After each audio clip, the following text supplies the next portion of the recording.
Good afternoon, everyone. Good afternoon. It's good to be back with you here.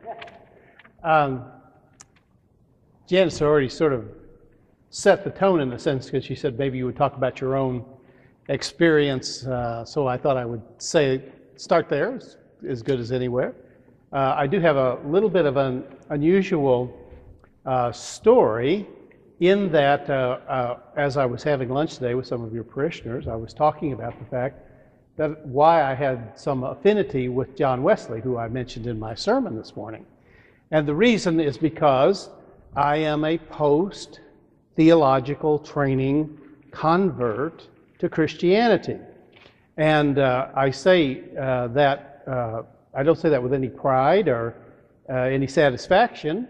I had excellent teachers at Yale Divinity School where I was, and certainly had the benefit of a good theological education. But I think probably what you need to understand is that I grew up in Texas, here, North Texas, and I became an Episcopalian at Annunciation Parish. And as a matter of fact, Annunciation Louisville just had their 45th anniversary as a congregation, and I was there, and their 50th anniversary, and I was there at their 45th anniversary to preach because my mother and I were one of the 15 people who were at their very first service. So I could actually tell them, I was a mere child then too. Actually, I was about 12, and I got a chance to tell them about the very beginning of the congregation, of which they had no history whatsoever. So I told them about the first service and those sorts of things. So to make a long story short, and I'll try to make it short, I fell in love with the Episcopal Church. I'd never been in any church except the Baptist church when I visited my grandmother upon occasions. And so going into the Episcopal Church, all this business of liturgy and standing up and kneeling down and all this is strange to me, but I just kind of liked it. I went in and I remember it was an Easter Sunday. The first Sunday of the church was an Easter Sunday. They had an archdeacon. You have to remember it. These are all foreign terms to me. Archdeacon, priest wearing vestments. Come forward for a blessing if you'd like to have it. You know, and I've never heard this language. And yet, strangely enough, when we got in the car, my mother said, "Well, how did you like it?" And I said, "Well, this was different." And she said, "Well, would you like to go back?" And I said to her, "You mean they do this every week?" And she said, "Yeah." So I was the first acolyte in the parish, and I fell in love with the Episcopal Church and its liturgy and its life. Became first acolyte of the parish, first lay reader in the congregation. Then I went off to college to North Texas State and University of North Texas, and decided to go into ordained ministry when I graduated. In those days, they'd let you do that. So I graduated from college, and I headed off to seminary with the support of the bishop from the Diocese of Dallas. And what I would say is that when I went to seminary, I would describe myself, if you say, well, were you a believer? I would say, I believed in the Lord of the church. Jesus was in the creeds.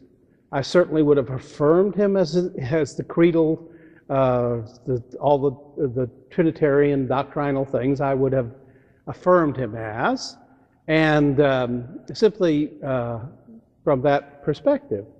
But I will say that many of my professors in the late 60s, I can't judge them particularly, but I will say I would say they're mostly skeptical people. And so mostly what I learned in seminary were things that not necessary to profess or believe, but why we had difficulty professing or believing what we did as Christians. And so I look back with ambivalence about my theological education. And in any case, I still felt called to be ordained. And if you spend 3 years in addition to college, 3 years of your life getting a graduate degree, and you now could be ordained, and I kept thinking, well, maybe if I get ordained, this will get better. And it actually didn't. And I was an assistant in the congregation for a couple of years, and then I went off to be very young, too young really, to become a rector of the first church that I was rector of. And what happened to me was, here I was armed with sort of Tillichian theology of the era that I was in, I go into this congregation, and the congregation I took over was an inner city parish that had been badly divided by my predecessor.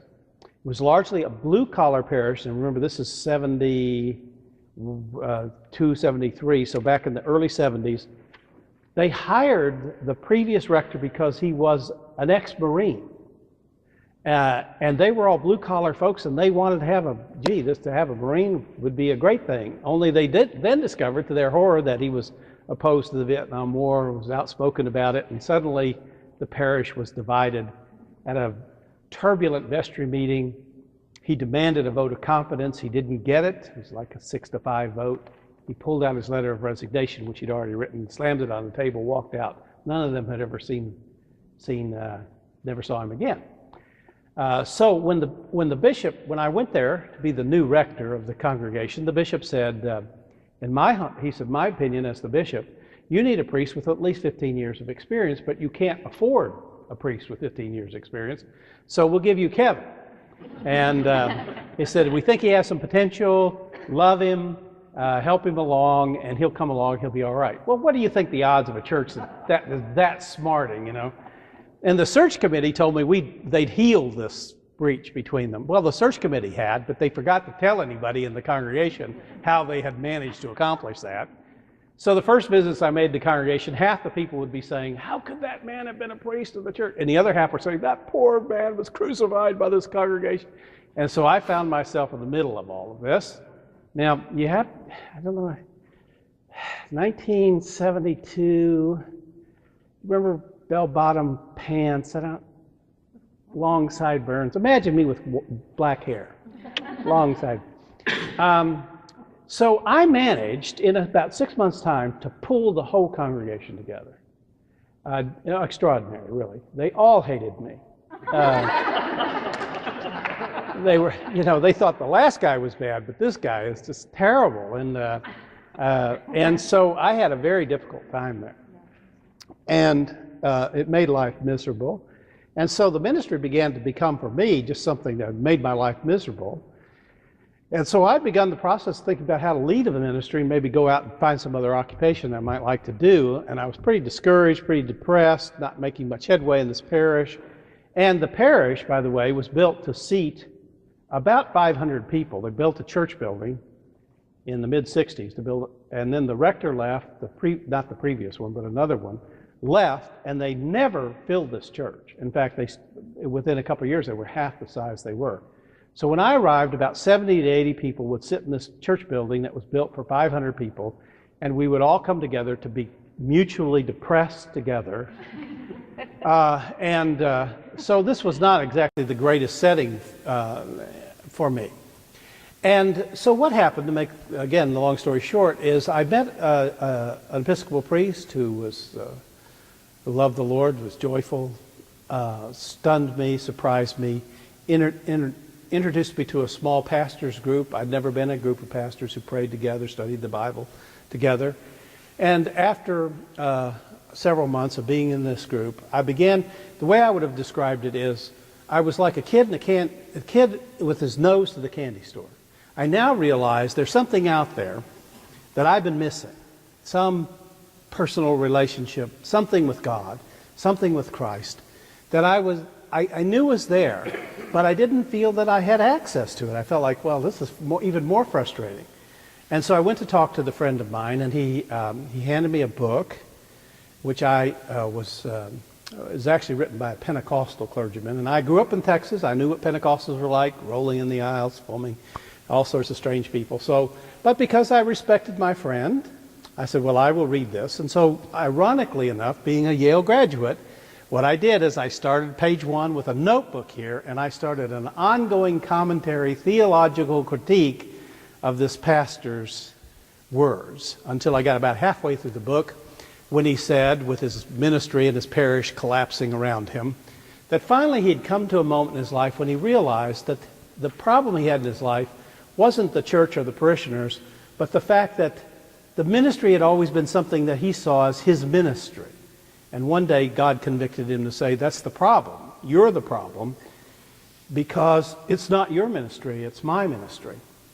And so he admitted that to God that that was the case, confessed it, and opened his life up to God in a new way, in a new direction. Well, I'm making these notes here, and suddenly I put down my pen, and I realized I thought about it, and realized that in some ways, while my life was very different from this pastor in the book, that in fact, that's where I had sort of come. All my training and ministry had led me to this moment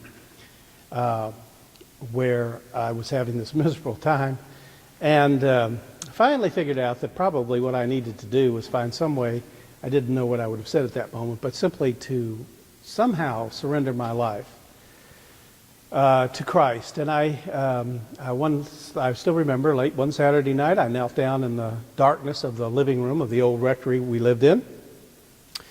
And I tried all the prayers I could think of as an Episcopalian, Theist, Thouist, Almightiest, Goddess, who inhabitest, Eternityist. You know, I tried all of that. But I really couldn't get a prayer going. And sat there, I was kneeling down. I finally just sat down on the floor and sort of thought about it. And I came to an honest moment. It was really a difficult moment for me. But I realized that my 3 years of theological education, 3 years of being an ordained priest, had left me pretty much not believing much of anything. And that was the problem. That was why I was having a problem praying. It's hard to pray. I mean, you can pray for the prayer book, but to say a personal prayer, if you've sort of lost your faith somewhere along the line, whatever I had. And then I don't know how to describe it. I just sort of suddenly felt that there was the presence of someone in the room with me.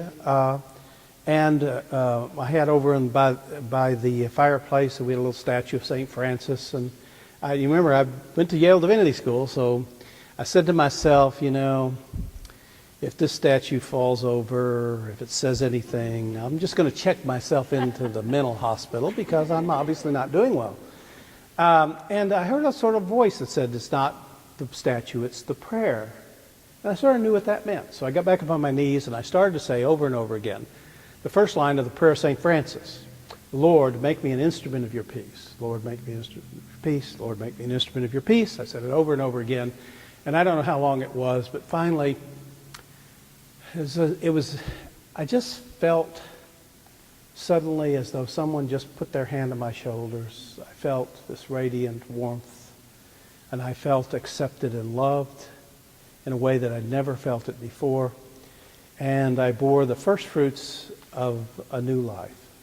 I cried for 2 hours. Half of the tears were for how lonely I felt as a priest and how just absolutely alienated I felt from the people that I was serving. And the other were tears of joy that for the first time in my life I felt unconditionally loved and accepted by God, by Christ. And so I decided that night as I got up finally after a long time of prayer, I had my sermon prepared for the next day on the mantelpiece. I took it down, I put it in the fireplace, I burned it. And I said, I never want to talk theologically about God now.